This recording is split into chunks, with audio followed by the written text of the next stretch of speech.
schuf er eine Partitur, die rhythmisch, melodisch und charakteristisch für den Lebensstil des Goya ist. Die Probenzeit jedoch war eine echte Herausforderung, denn Bizet kämpfte mit dem Orchester, das sich nicht an die ungewöhnlich komplexe Musik gewöhnen wollte, sowie mit dem Chor, der den zusätzlichen Anforderungen etwas kritisch war. Ein bisschen wie bei uns. Heute gehört der Kanon zu den am häufigsten aufgeführten Opern des internationalen Repertoires. Als nächstes Stück hören Sie Don Quixote, komponiert von Jean-Pierre Heck. Diese eindrucksvolle musikalische Erzählung schildert Abenteuer des berühmten Ritters Don Quixote.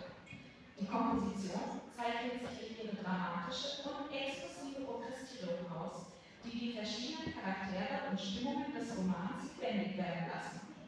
Heck nutzt eine Vielzahl von musikalischen Techniken, um die Höhen und Tiefen von Don Quixotes Reisen einzufangen.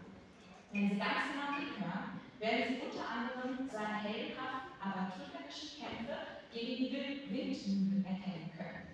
Lassen Sie sich von dieser beeindruckenden Adaption in die faszinierende Welt des Don Quixote entführen. Viel Vergnügen.